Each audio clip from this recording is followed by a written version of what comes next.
Éxodo capítulo 3, vamos a leer el versículo 13 al 15. Dice así, Éxodo 3, 13. Dijo Moisés a Dios, he aquí que llego yo a los hijos de Israel y les digo, el Dios de vuestros padres me ha enviado a vosotros. Si ellos me preguntaren, ¿cuál es su nombre? ¿Qué les responderé? Y respondió Dios a Moisés, yo soy el que soy. Y dijo, así dirás a los hijos de Israel, yo soy, me envió a vosotros.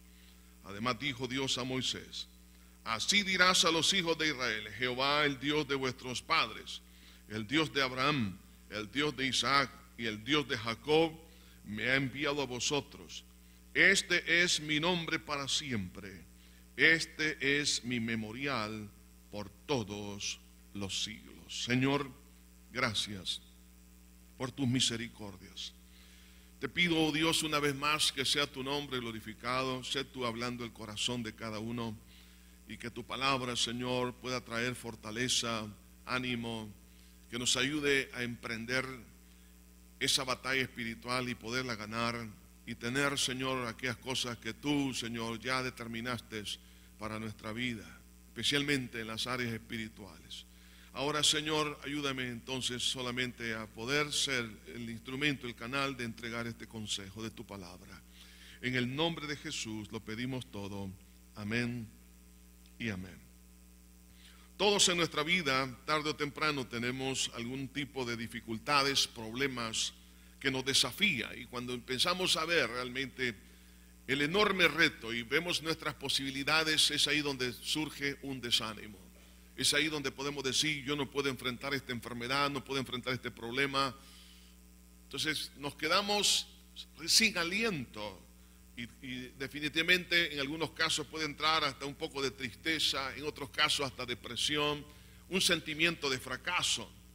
Sin embargo, vemos aquí en la vida de Moisés que Dios, a los 80 años, Dios lo llama al ministerio. Aparentemente no era la mejor edad para poderlo desafiar, pero para Dios, hermanos, no hay nada imposible. Él puede usar a un niño, puede usar a un joven, puede usar a un anciano, no importando el tiempo, no importando las circunstancias, pero Dios ha de cumplir lo que Él ha prometido. Y vemos que el Señor le hace un desafío aquí a Moisés, un desafío para ir a Egipto y a Faraón, para poder sacar al pueblo de Israel. Claro, sabemos que eso no era fácil, porque Moisés sabía, ya que él había vivido en el palacio del rey, era uno de los príncipes de Egipto, conocía todo su aparato del aspecto político, militar, económico, social, espiritual. Y cuando Dios le dice, ve a Egipto y saca a mi pueblo, realmente no es fácil.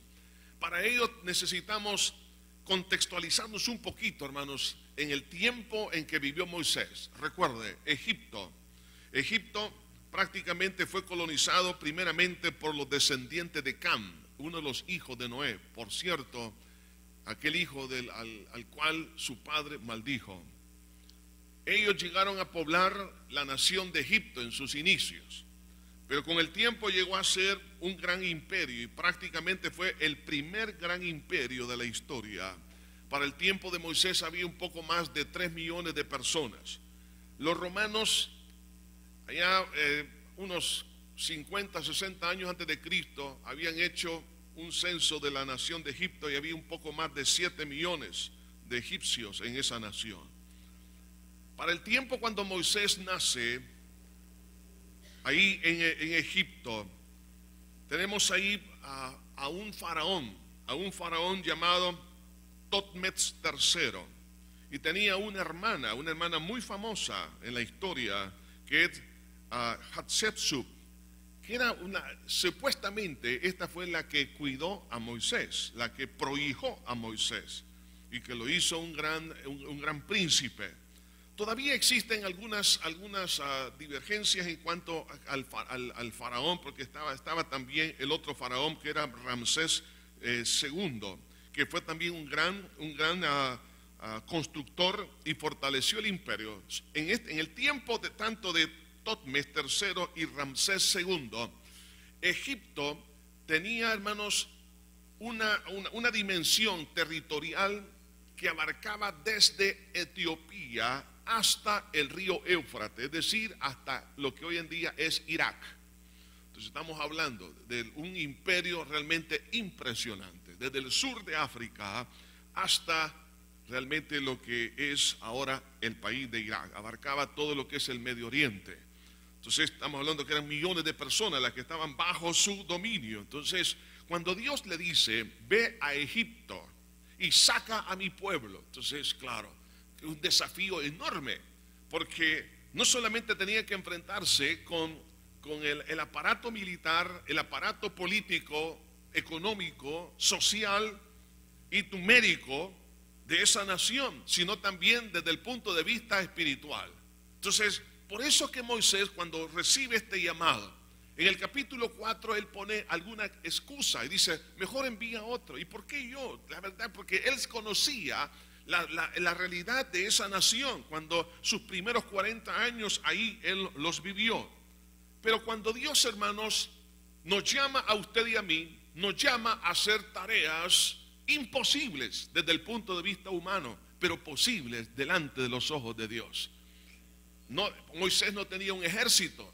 Los movimientos de independencia en la mayoría de las naciones se han desarrollado a través de guerras, pero en este caso la independencia de este país, Moisés no tenía un ejército, no tenía una nación que lo estaba apoyando, no había un grupo organizado, no había nada, absolutamente nada, desde el punto de vista humano, pero desde el punto de vista espiritual sí. Entonces ahora Dios le dice, ve a Egipto y saca a mi pueblo. Por eso que él en un momento dado empezó a resistir. Yo le pregunto esto, ¿está usted teniendo últimamente algún desafío, una enfermedad incurable, un problema matrimonial, un problema personal, un problema de carácter espiritual, en el cual usted dice, de esta yo no puedo salir? ¿Cómo es posible? Si yo he tratado, he pedido ayuda, he buscado recursos para salir adelante, pero no puedo. Mas yo le quiero decir una cosa, cuando Dios está con nosotros, Él nos va a comisionar para que podamos conquistar lo que Él nos ha prometido. Es por eso que quiero hablar bajo el tema, ¿es posible la misión imposible? ¿Es posible la misión imposible? Para esto se requiere por lo menos 3 grandes cosas para hacer posible. En primer lugar, necesito del respaldo de la autoridad de Dios. Por eso que en los versículos que hemos leído, cuando Dios lo desafía a ir a Egipto, Él le hace una pregunta. Aquí llego a los hijos de Israel y les digo, el Dios de vuestros padres me ha enviado a vosotros. Si ellos me preguntaren, ¿cuál es su nombre? ¿Qué les responderé? ¿Qué es lo que estaba Moisés pidiendo? Estaba pidiendo un respaldo de la autoridad. Y entonces Dios le responde en el versículo 14, yo soy el que soy. Y dijo, así dirás a los hijos de Israel, yo soy, me envió a vosotros. Además dijo Dios a Moisés, así dirás a los hijos de Israel, Jehová el Dios de vuestros padres, el Dios de Abraham, el Dios de Isaac, el Dios de Jacob, me ha enviado a vosotros. Este es mi nombre para siempre.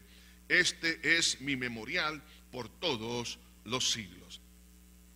El respaldo de la autoridad de Dios lo podemos llegar a vivir a través, en primer lugar, de conocer quién es Dios. Necesito conocer a Dios para conocer la autoridad.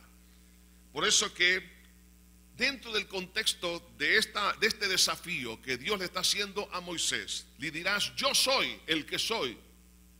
Yo soy, te envío. El nombre yo soy es, hermanos, en hebreo es el nombre Yahvé. Por cierto, la pronunciación es tan difícil que muchos teólogos no se han puesto de acuerdo en cuanto a la pronunciación exacta, pero se acepta que es Yahvé. Ahora, cuando Dios le está diciendo, yo soy, te envío a vosotros, el contexto del politeísmo en el cual vivía la nación de Egipto era tan vasto. Recordemos que en sus inicios la nación de Egipto fue monoteísta, pero luego las distintas tribus, las distintas regiones de todo lo que es la nación o la república, Ahí había una cantidad de dioses que se habían regionalizado. Por ejemplo, Moisés sabía que habían cantidad de dioses. Vemos, por ejemplo, en el caso de en Memphis, en la ciudad de Memphis, ahí estaba el dios Pat, es decir, lo que conoce como Apis, el dios de Memphis representado por un toro. Vemos en el caso de Tebas, vemos al Amón, representado por un carnero macho. Vemos el caso de la diosa Hathor, que es la principal de Egipto y representada por una vaca. Vemos a Amut, la esposa del otro ídolo, Amón, representado por un buitre. Vemos a Horus, dios del cielo, representado por un halcón. El dios Ra, el dios del sol, representado por un gavilán. Set, que también se pronuncia Satán, el dios de la frontera oriental, representado por un cocodrilo. Vemos a Osiris, dios de los muertos, representado por un cardero. Isis, vemos era la esposa representada por una vaca. Vemos al dios Tot, el dios de la inteligencia, representado por un mono. Eka, una de las diosas que representada por una rana. Vemos a Nebet, la diosa del sur, representada por una serpiente. Bast, la diosa representada por un gato. Y había muchos otros dioses, muchos.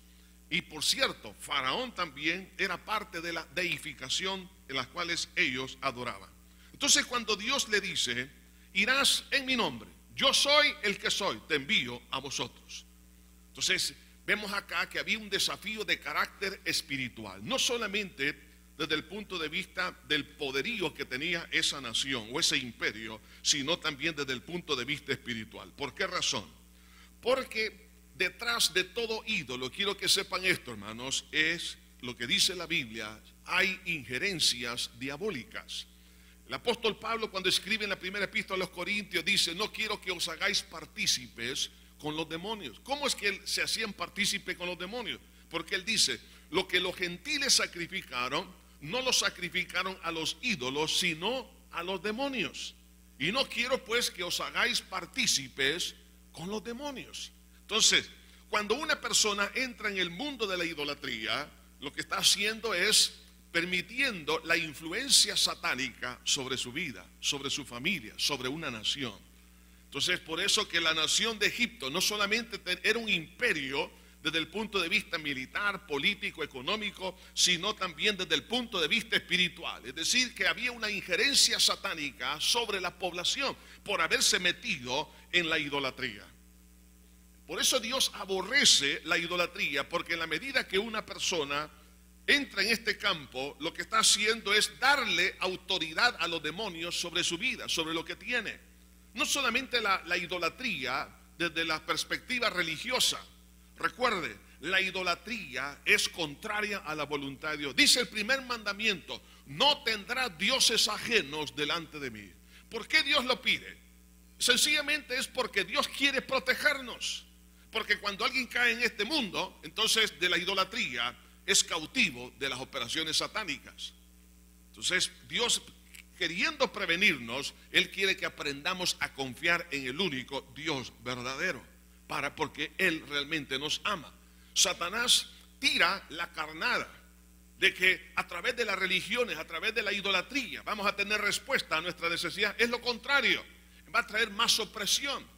Haga usted un estudio antropológico de los distintos pueblos existentes hoy en día y también en la historia que se metieron en la idolatría. Se dará cuenta las condiciones espirituales y morales que ellos vivieron. ¿Por qué? Porque le dieron espacio a los demonios. Ahora, pero existe otra clase de idolatría. Por ejemplo, la idolatría al ego, la idolatría al cuerpo. ¿No es cierto que hoy en día al cuerpo se le está dando una preeminencia aún mayor que la de Dios? Hay personas que adoran su propio cuerpo, adoran su ego, adoran su inteligencia. De hecho, vemos aquí que los egipcios tenían un dios de la inteligencia representado por un mono. Entonces, a lo largo de la historia, el hombre se ha metido en la idolatría al materialismo, la idolatría al placer, la idolatría al sexo y tantas cosas. Lo que hace es que las naciones, los pueblos, las personas, las familias son destruidas, sencillamente porque Satanás es el que toma control. Entonces, en ese contexto, Dios le dice a Moisés, así dirás, yo soy el que soy. Así dirás a los hijos de Israel, yo soy, me envió a vosotros. El nombre Yahvé, que significa prácticamente el único e incomparable Dios verdadero. Existen muchos otros dioses, pero no, solo hay un Dios. De ahí todas son mentiras, son puras vanidades, son puras ideas, son injerencias satánicas. Interesantemente que el nombre Yahvé, en la traducción de la Septuaginta, es decir, el Antiguo Testamento, cuando fue traducido del hebreo al griego, más o menos unos 80 años, si no mal recuerdo, antes del nacimiento de Cristo, se hizo esta traducción. Y por cierto, se hizo en la ciudad de Alejandría, allá en Egipto, por 50 eruditos. Y al traducir el nombre Yahvé al griego, usaron el nombre Kurios, que significa Señor. Por eso es que cuando usted ve en el Nuevo Testamento, cuando se refiere a Cristo, se menciona la palabra o el nombre Señor, refiriéndose a quién, al que es y que no hay otro fuera de él. Ahora, el nombre Yahvé, que significa o implica o afirma que es el único, incomparable y Dios verdadero. Hermanos, a lo largo del Antiguo Testamento, Dios usó distintos nombres para ayudarnos a entender la majestad, la gloria de lo que Él es. Por ejemplo, vemos el nombre Elohim, que significa Dios, o se traduce como Dios, pero nombra al creador sublime de todo lo que existe. O sea que Dios nos está diciendo que Él es el creador y es la fuente de todas las cosas que existen. Vemos otro nombre que es el Elión, el Dios más alto, es decir, que indica la posición superior sobre todos los dioses de las naciones. Entonces le está diciendo Dios a Moisés, mira, los dioses que tienen los egipcios no son dioses. La verdad que el único Dios es Jehová, Dios de los ejércitos, es Yahvé. Otro de los nombres, el nombre es Adonai, otro nombre de Dios, que significa el Señor, que revela a Dios como amo y dueño de la creación. Él es el Señor, Él es dueño porque Él lo creó todo. Vemos otro de los nombres de Dios que es el Shaddai, que es el Dios todopoderoso, que nos recuerda el poder para crear y sostener todas las cosas. ¿Qué necesita usted? Pues tenemos al Dios todopoderoso que lo puede hacer. Cuando Dios nos desafía, nos está recordando que Él es el Shaddai. También otro de los nombres es el Olam, que es el Dios eterno, que enfatiza la inmensidad y la eternidad. Vemos otro de los nombres de Dios, el Roé, que es el Dios, el único que ve. Porque en ese nombre se refleja que Dios ve las necesidades de su pueblo y responde con ayuda y liberación. Otro de los nombres es el Eloé Israel, que es Dios, el Dios de Israel, que confirma la soberanía de Dios, su mirada providencial, su preocupación por Israel como su pueblo elegido. Otro de los nombres es Jehová Jireh, Señor, el Señor es nuestra provisión, que nos testifica la capacidad de Dios para sostener al fiel en las dificultades y en las pruebas. ¿Qué necesita usted, mi hermano? Jehová Jireh, Jehová proveerá cualquier cosa. ¿Por qué? Porque Él sí lo puede hacer. Otro de los nombres de Dios es Yahvé Sabaoth, que significa el Señor de las huestes, que designa a Dios como el creador y el líder de los ejércitos angelicales del cielo. Y otros nombres más que nos dan, hermanos, una perspectiva de la grandeza de Dios. Si vamos nosotros a ser desafiados ante un problema que va más allá de nuestra capacidad, yo necesito tener la autoridad del Todopoderoso para desafiar ese gigante.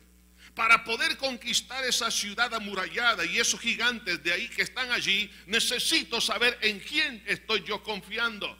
Por eso el Señor Jesucristo en Mateo 28 dice en el versículo 18: toda potestad me da en el cielo y en la tierra, por tanto id y haced discípulos a todas las naciones. El apóstol Pablo, ¿por qué llegó a ser un hombre tan lleno de energía para conquistar las promesas de Dios y para extender el evangelio? Porque él dijo: yo sé a quién he creído. Entonces la autoridad espiritual que nosotros necesitamos la tenemos cuando conocemos quién es Dios. Usted tiene un problema de una enfermedad incurable. Bueno, Jehová dice el Señor, yo soy Jehová vuestro sanador. Necesita algo, Jehová Jireh, el que provee. Dios es el que revela también y nos conocen a cada uno de nosotros. Y se revela como el amo y dueño de la creación. ¿Qué necesita? Ahí está Dios para asistirnos. Por eso dice el Señor, este es mi nombre para siempre, con él se me recordará por todos los siglos. Pregunto, ¿estamos nosotros conociendo quién es el Señor que vive en nuestro corazón? Cuando usted y yo recibimos a Cristo, recibimos, hermano, al gran yo soy. Se recuerda al Señor Jesucristo que en varias oportunidades, especialmente en el Evangelio de Juan, Él dijo, yo soy la resurrección y la vida, yo soy la puerta de las ovejas, yo soy el camino, yo soy la verdad. Vemos a Cristo hablando acerca de la misma esencia que se menciona acá. Cuando fue Judas Iscariote a capturar a Cristo con una turba, le preguntan a él, ¿eres tú, Jesús de Nazaret? ¿Qué respondió Jesús? Y él dijo, yo soy. Y cuando él dijo, yo soy, la multitud cayó en tierra. ¿Por qué? Porque es el mismo yo soy que está aquí en Éxodo capítulo 3.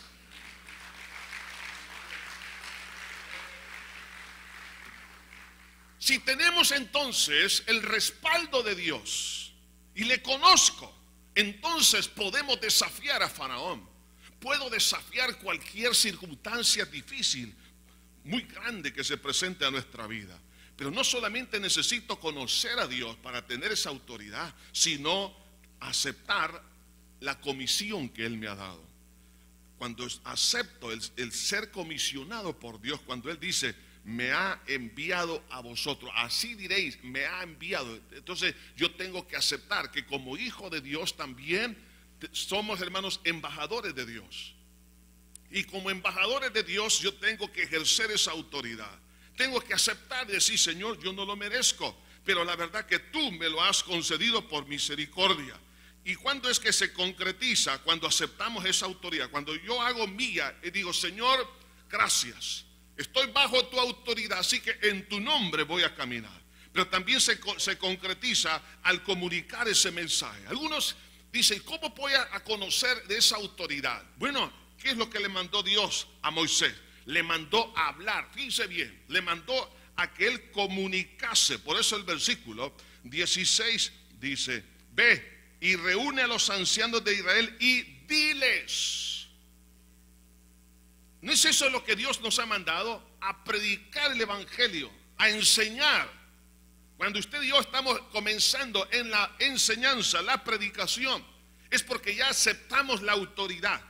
El mensaje es un mensaje hermoso, es un mensaje de misericordia. ¿Por qué? Porque dice, me ha enviado a vosotros. ¿A quiénes? A los que están oprimidos, a los que están esclavizados.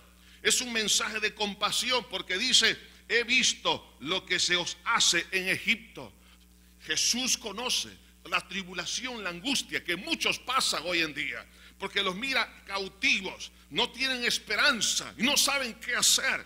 Es un mensaje de acercamiento porque dice, os he visitado. ¿Acaso Dios no nos ha visitado en Cristo Jesús? Tomó forma humana y muere en la cruz del Calvario y resucita y viene por segunda vez. Dios nos ha visitado y Él está con nosotros porque Jesús dijo, donde hay 2 o 3 congregados en mi nombre, ahí estoy yo en medio de ellos.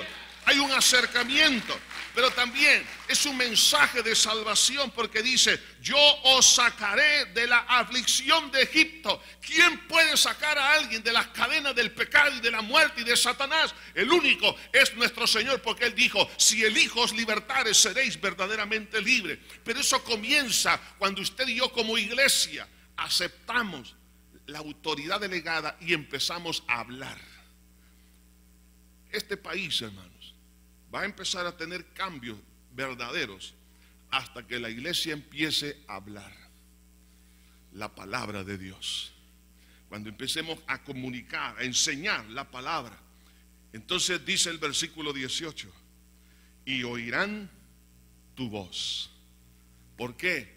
porque no es la palabra suya y mía, sino que es la palabra de Dios que vive y permanece para siempre.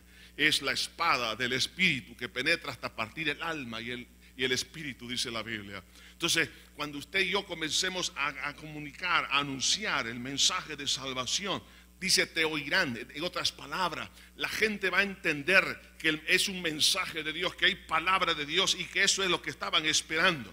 Entonces, ¿qué necesito para poder hacer posible una misión imposible? Necesito el respaldo de Dios, y eso es a través de conocer quién es Dios, pero también tengo que aceptar la delegación de esa autoridad. Y cuando la iglesia, el cristiano, acepta esta autoridad delegada, se va a confirmar. ¿Cómo? Cuando usted vea que hay vidas que le están escuchando, cuando hay corazones que usted está viendo cambios, cuando usted mire resultados de actitudes, entonces se va a dar cuenta que no es usted, sino que es Dios, el nuestro Señor.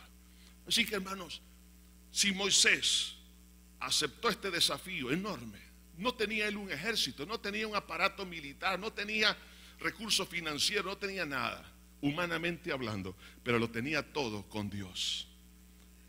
Lo segundo que necesitamos para poder hacer posible una misión imposible es el respaldo del poder de Dios. El poder básicamente es la ejecución de la autoridad.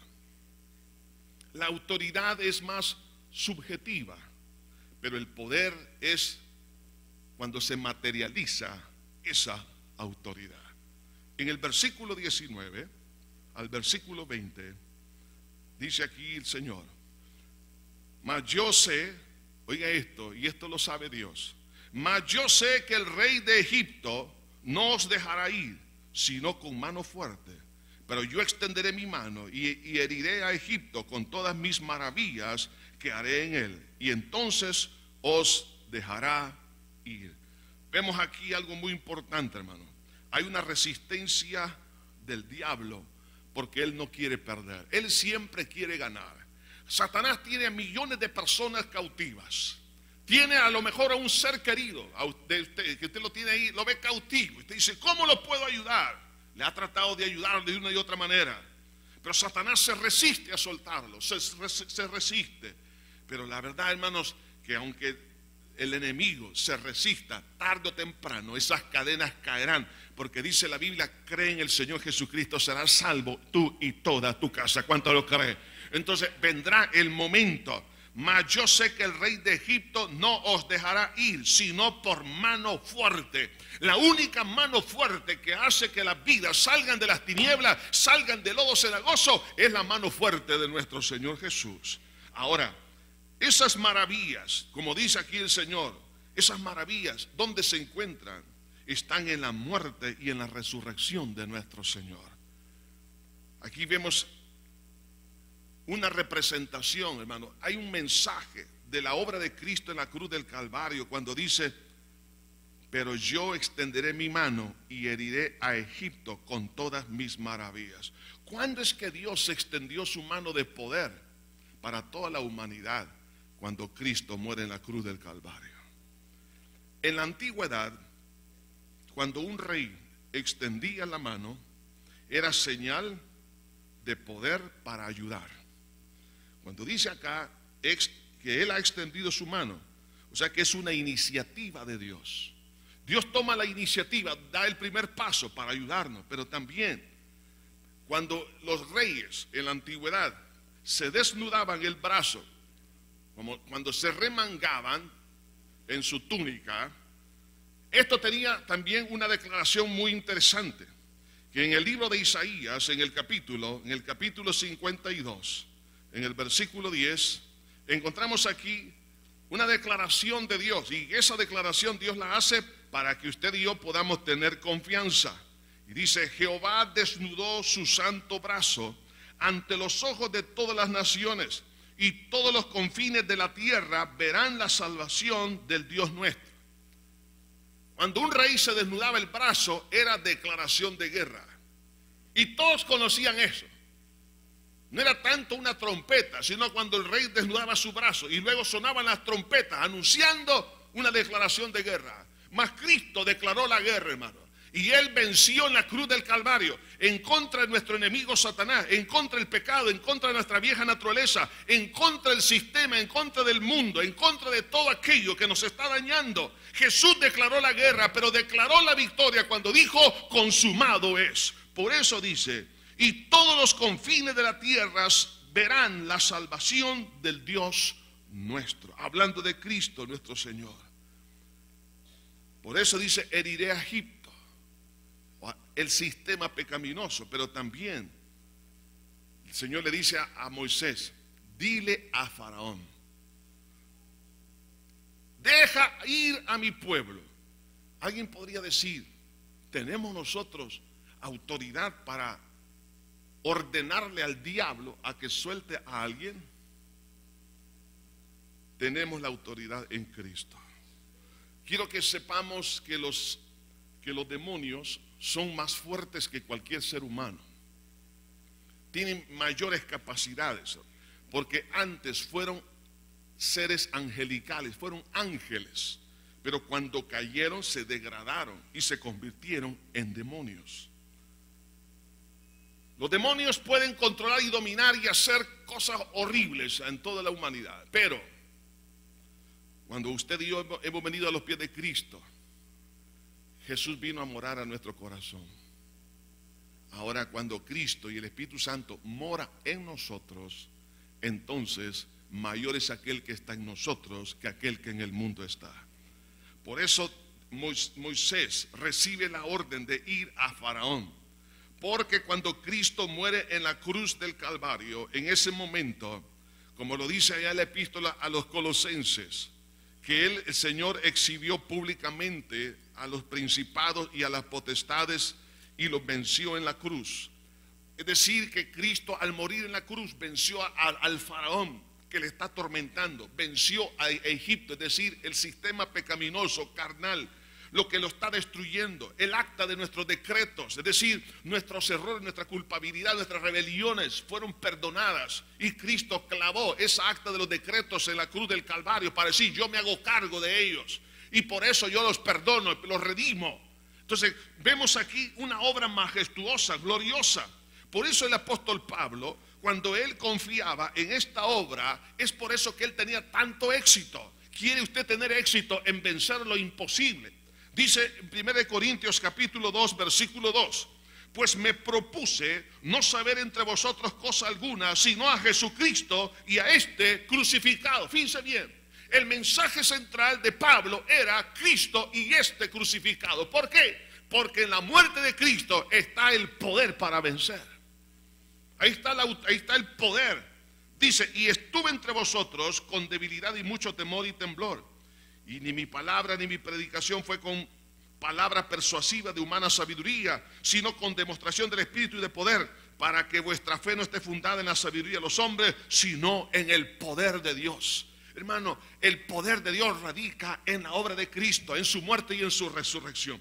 Por eso la iglesia en el libro de los Hechos, cuando ellos confiaban, creían en esa obra, en la cruz del Calvario y en su resurrección, el Espíritu Santo, dice la Biblia, respaldaba la palabra de ellos, porque ellos hablaban de la resurrección de Cristo, y para testimonio de que Cristo había resucitado, el Espíritu Santo hacía maravillas. Usted puede encontrarse, hermano, en una dificultad muy seria. Eche mano del poder de Dios en Cristo Jesús. Especialmente en el área, por ejemplo, cuando usted tiene que enfrentarse con demonios, que realmente eso no es tan agradable, porque la presencia de los demonios es algo repugnante, pero la presencia de Dios es tan agradable, hermano. A lo largo del ministerio nos hemos encontrado con muchos de ustedes, pastores, líderes, hemos tenido esos encuentros ocasionales con espíritus del diablo. Me recuerdo una vez estábamos en un culto. Empecé a orar por una joven. En ese momento la joven se quiso tirar sobre mi rostro y arañarme. En ese momento, cuando empecé a reprender esa obra del diablo, aquella joven cayó al piso y le cayeron como 7 jóvenes a agarrarla. Y miren, no me lo pueden, yo sé que son creyentes, ¿verdad? Esta muchacha, más o menos de 17 años, tenía una fuerza descomunal. cuando ella levantaba los brazos, ¿sí?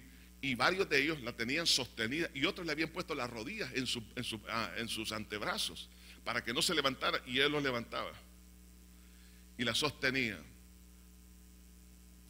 Pero después de un tiempo de estar orando por esta joven, me recuerdo que quedó ella como desmayada. Pero yo sabía que estaba consciente, era el demonio que no le permitía hablar, hablaba de repente con una voz de hombre. Recuerdo que el Espíritu Santo, ahí es donde uno acude a la obra de Cristo. Recuerdo que el Espíritu Santo me hizo ver que el problema por qué ese demonio estaba en ella era porque había odio en ella. Entonces yo le dije al oído: estos demonios no van a salir si tú no perdonas a la persona que estás odiando. Habíamos tratado de que ella pronunciara una palabra con sus ojos cerrados, mirando hacia arriba, acostada. Quedaba totalmente muda, controlada por los demonios. Yo le dije: así como Cristo nos perdona a nosotros, tenemos que perdonar a las personas que nos han ofendido. Así que en este momento sé que no puedes hablar porque los demonios están atrapados. Él habla. Pero te voy a pedir algo: que des un paso de fe, que perdones a esa persona. Levanta tu mano. No me recuerdo si fue la derecha o la izquierda, pero le dije que levantara su mano. Y con mucho esfuerzo se empezó a medio levantar una de las manos. Y en ese momento supe que ella estaba perdonando. En ese momento reprendimos en el nombre de Jesús ese demonio, y de repente ella pegó un grito, ¡pah! Y luego se levantó y dijo: ¿qué me pasó? Luego le pregunté qué es lo que había pasado, porque ese demonio había entrado en ella, y me dijo: es que yo quería matar a uno que fue novio de mi hermana por el daño que le hizo a ella. Entonces el odio que tenía atrajo los demonios, porque algunos hasta han idolatrado el pecado. ¿Se da cuenta? Para unos el gran tesoro es la venganza, el odio. Entonces Satanás entra y toma control. Hemos visto, hermanos, personas que han estado atadas en distintas cosas, pero los demonios salen. ¿Por qué salen de esas vidas? Porque mayor es Cristo nuestro Señor. Jesús los venció en la cruz del Calvario. Y así podemos mencionar casos, personas que han estado metidas en la brujería, en la hechicería, metidos en un estado de adulterio. Es decir, que no es que pecó una vez o dos veces, sino que ya es un estado de pecado. Otros que han estado en otras cosas. Es más, personas que han estado metidas con celos diabólicos. Yo he visto gente demoniada porque son celosos o celosas. Yo sé que aquí no hay ninguno de estos casos. Personas que le dieron lugar al demonio, porque el celo no es amor. El celo sencillamente es, hermano, darle un golpe de estado a la pertenencia de Dios, porque usted y yo le pertenecemos a Dios, ¿sí o no? La persona celosa es que se quiere adueñar de una persona, y Dios es el dueño de todas las cosas. Entonces el diablo, como es ladrón y quiere robarse la voluntad de la otra persona, ese es un celo. No es que porque te amo te celo, mentira. La persona que es celosa no ama a la persona, es egoísta, que es otra cosa. El que tiene oídos para oír, que oiga. Ahora, hermano, si usted se encuentra ante un problema de una enfermedad, le voy a testificar esto. Tengo una hermana que le diagnosticaron cáncer en un ovario, ya con metástasis hasta los pulmones. Los médicos le dijeron en los Estados Unidos que le daban 2 meses. Después del tratamiento, quimioterapia, radioterapia, no funcionó absolutamente nada. Le dijeron a mi madre en aquel entonces que fuera a cuidarla porque ya no había esperanza para ella. Ya 2 meses, máximo de vida.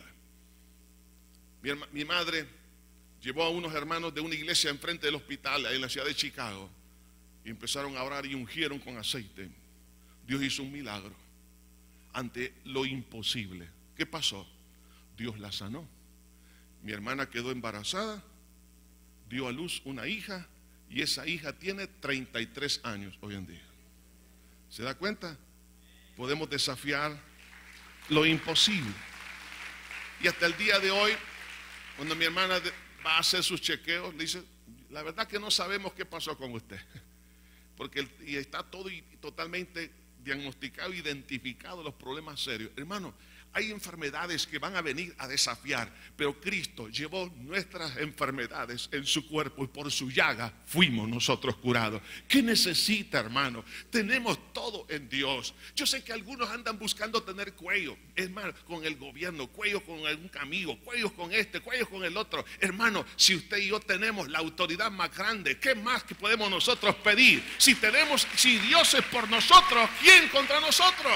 Entonces, hermano, no tenga temor. Si Dios nos llama a hacer algo, hagámoslo, porque Él nos va a respaldar con su autoridad y con su poder. El apóstol Pablo, por eso, al ver cómo Dios lo respaldaba, decía: no me avergüenzo del evangelio, porque es poder de Dios para salvación a todo aquel que cree. Cuando alguien cree en la palabra, en el evangelio de Cristo, el poder de Dios se canaliza y no hay pecado, no hay obra del diablo, no hay obra de la carne. Dios puede sacar a personas que están cautivas, hermano, en la prostitución, que están metidos en el narcotráfico, que están metidos en derramamiento de sangre, que están metidos en el homosexualismo, en el lesbianismo. No hay poder del diablo que resista el poder de Cristo nuestro Señor. Dios es el que hace nuevas todas las cosas. Pablo vivió eso. Los apóstoles, la iglesia, millones de personas lo han vivido. Por eso, no le tema al desafío. ¿Hay alguna cosa en usted que le está molestando? Desafíelo en el nombre de Jesús. Porque hay autoridad, hay respaldo por el poder de Dios. Y en tercer lugar, para poder hacer posible lo imposible, necesito el respaldo de la gracia de Dios. En los versículos 21 y 22 dice: y yo daré a este pueblo gracia en los ojos de los egipcios, para que cuando salgáis no vayáis con las manos vacías, sino que pedirá cada mujer a su vecina y a su huéspeda alhajas de plata, alhajas de oro y vestidos, los cuales pondréis sobre vuestros hijos y sobre vuestras hijas, y despojaréis a Egipto. Después de tanto tiempo de que una persona ha estado viviendo en esclavitud, en el pecado, viviendo en la miseria espiritual, ha perdido grandes cosas, ha perdido oportunidades, ha perdido su tiempo. La nación de Israel durante 400 años, prácticamente la mayoría de este tiempo, ellos no tenían un pago por su trabajo. Habían perdido su libertad. Habían perdido la oportunidad de poder tener un patrimonio para la familia. Habían perdido su tiempo, sus energías, todo. La pregunta es: ¿cuántos, por haber estado demasiado en la vida del pecado, han llegado a perder su tiempo, su vida? Perdieron la oportunidad de ser felices en el matrimonio. Algunos han tenido la experiencia dolorosa de un divorcio. Han perdido oportunidades de que los hijos sean felices. Han perdido, por ejemplo, privilegios que Dios les dio, ministerios, talentos, dones del Espíritu Santo. Pero el Señor es un Dios de restitución y dice: y os daré a este pueblo gracia en los ojos de los egipcios.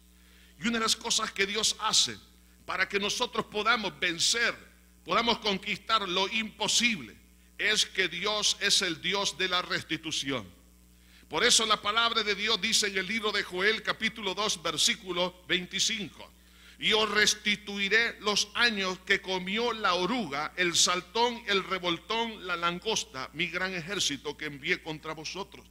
Comeréis hasta saciaros y alabaréis el nombre de Jehová vuestro Dios, el cual hizo maravillas con vosotros, y nunca jamás será mi pueblo avergonzado. Dios quiere, hermanos, que la vergüenza del fracaso del pasado quede en el pasado. ¿Y cómo lo va a hacer? Va a hacerlo a través de una restitución. Lo que se comió la oruga, el saltón, el revoltón, la langosta. Es decir, cuántos enemigos espirituales se robaron la paz, la rectitud, se robaron el gozo, se robó el entusiasmo, se robaron las oportunidades, el tiempo. Usted me va a decir, hermano, ¿y el tiempo cómo lo voy a restituir? ¿Cómo lo voy a ver restituido en mi vida? Hermano, lo vamos a ver porque Dios puede hacer en menos tiempo lo que nosotros pudimos haber hecho en 40 años. Y Dios es el mismo ayer, hoy y por todos los siglos. Dios puede, hermano, comenzando con lo menos una restitución laboral. Una restitución donde todos puedan tener una casita, hermanos. Que otros ya no estén alquilando, de verdad. Sino que puedan dejarle a su familia una propiedad y decirle a sus hijos, aquí está la herencia. Hermano, porque también en el Antiguo Testamento Dios había dejado por familias la herencia para que no existiera pobreza extrema.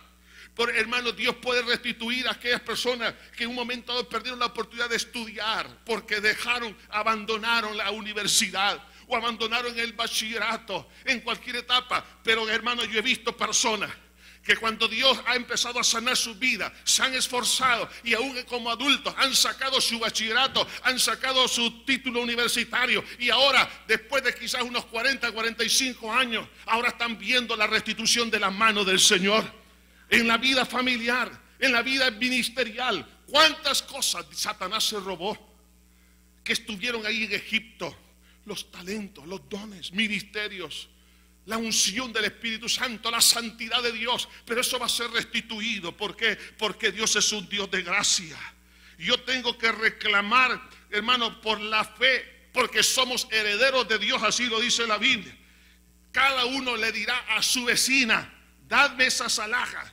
Pidiendo, hermanos, nosotros tenemos que pedir en el nombre de Jesús lo que Dios nos había entregado a nuestra vida, lo que nos pertenece como justicia delante de los ojos de Dios. Pídalo. ¿Cree que es justo que tengamos paz y felicidad? Pídala. Si usted cree que es justo las cosas que Dios le promete, pídalas. El que pide recibe y el que busca halla. Entonces la oración va a ser en unos grandes estragos en el campo enemigo y vamos a tomar lo que el enemigo nos robó y tomaremos en posesión las cosas que Dios nos ha entregado. Por eso dice aquí la palabra en el versículo 22 en la última parte y dice, y despojaréis a Egipto. Usted y yo tenemos, hermanos, que despojar al enemigo de todas las cosas que él nos ha quitado. Por eso en Romanos capítulo 8, versículo 32, la palabra de Dios nos exhorta y nos recuerda acerca de esa hermosa herencia que tenemos. Y dice la palabra, el que no escatimó ni a su propio Hijo, sino que lo entregó por todos nosotros, ¿cómo no nos dará también con él todas las cosas? Todas las cosas, aparte de la salvación, el Señor quiere darnos todas las cosas que son nuestras, ¿sí o no, hermano? O sea que usted dice, hermano, es que yo ya realmente ya no puedo entusiasmarme porque mi pasado ha sido un pasado de fracaso, he sufrido muchísimo. Dios nos va a dar todas las cosas. Dice la palabra de Dios en la epístola también a los Efesios, en el capítulo 1, Efesios 1:18. Es importante que el Espíritu Santo abra el entendimiento para que comprendamos la herencia que tenemos. Dice, alumbrando los ojos de vuestro entendimiento, para que sepáis cuál es la esperanza a que Él os ha llamado.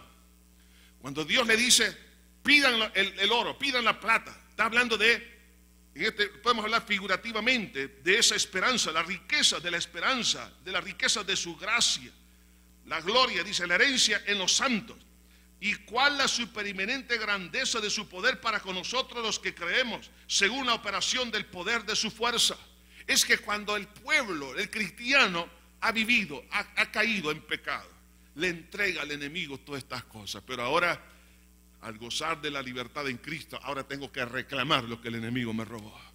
Por eso, hermano, usted y yo somos llamados a que se nos abra el entendimiento para entender que es cierto, hay un cielo, hay un lugar, una patria celestial, pero ese cielo lo podemos empezar a vivir en esta tierra.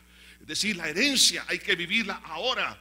Ahora bien, Moisés, cuando Dios le da estas 3 claves importantes para poder hacer posible lo imposible, la autoridad, el poder y la gracia, aún así, claro, en su humanidad resiste por el temor a sus limitaciones.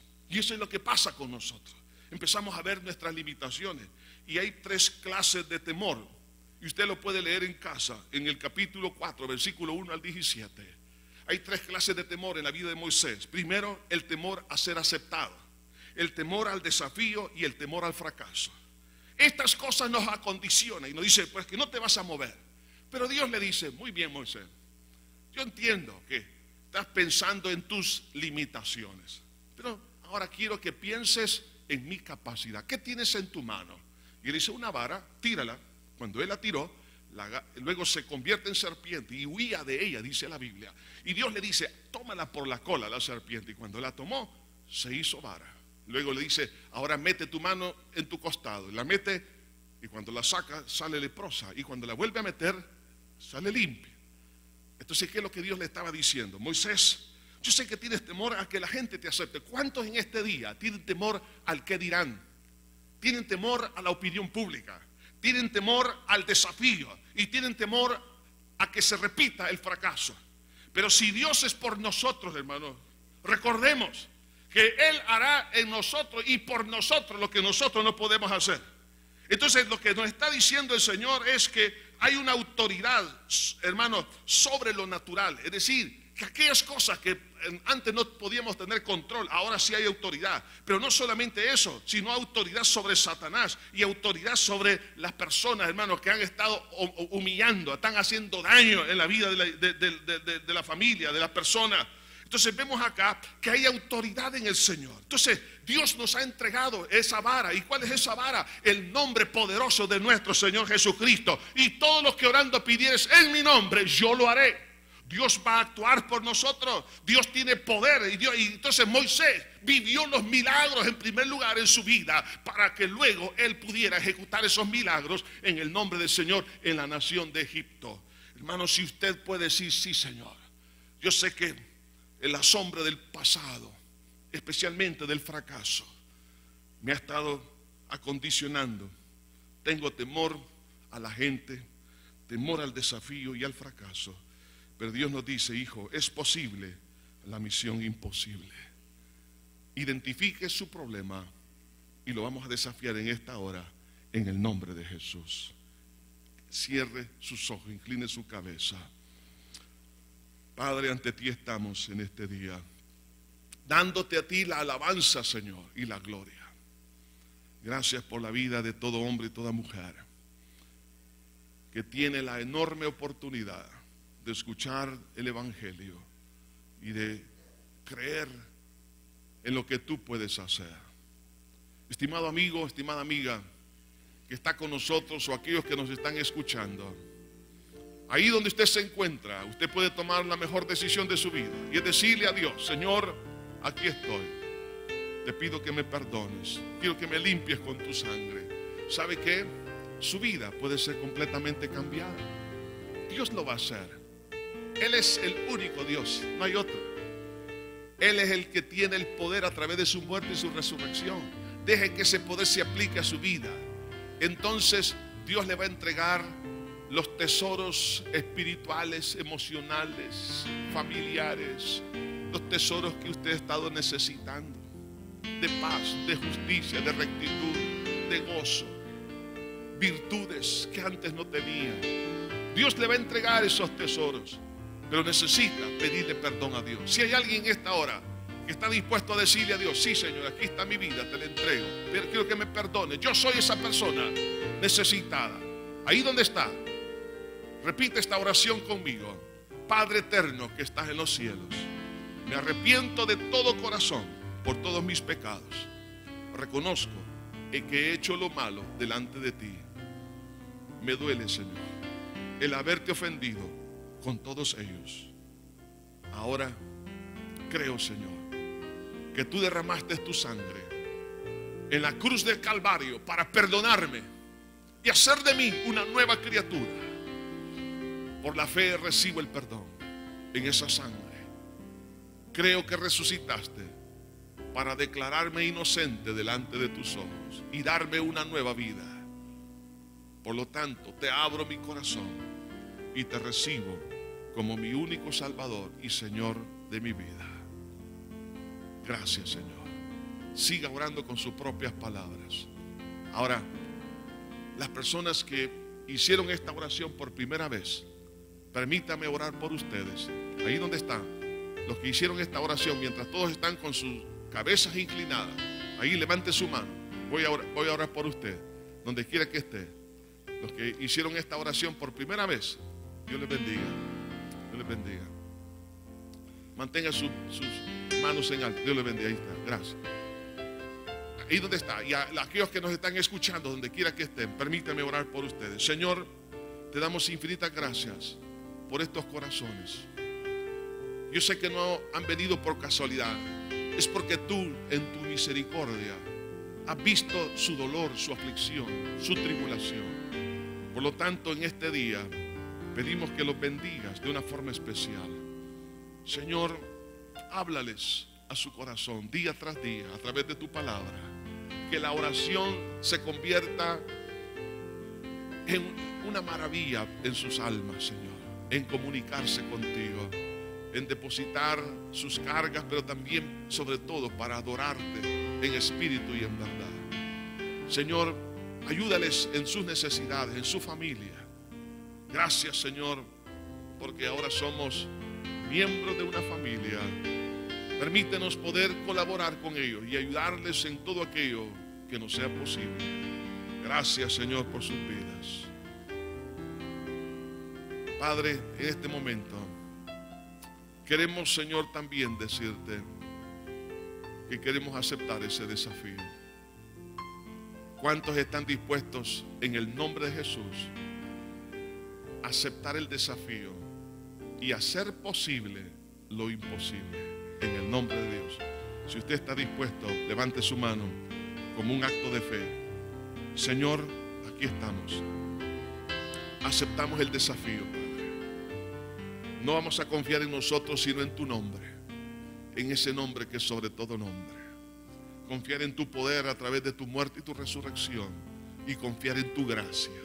Señor, este día, en el nombre de Jesús, hacemos retroceder, Señor, todas esas obras de las tinieblas, especialmente el temor, esa intimidación, Señor, esa cobardía, Padre, las echamos fuera de nuestra alma. Pedimos en este momento, Señor, que levantes el ánimo, que levantes, Señor, la paz, que surja el gozo, el entusiasmo, que nadie se quede atrás, Señor, sino que progrese en todas las áreas de su vida. Señor, en el nombre de Jesús, ahora, Padre, pedimos, Señor, que ocurran maravillas y milagros en la vida, individualmente hablando, que en matrimonio, en el hogar, Señor, en el trabajo, en la iglesia, donde sea, en la nación. Padre, en el nombre de Jesús de Nazaret, Señor, que cada uno de mis hermanos se atreva en tu nombre, Señor, a ir a la conquista de lo imposible humanamente hablando. Padre, pero que tú haces posible todo. Gracias, Señor Jesús, gracias te damos. Aleluya. Vamos a participar de los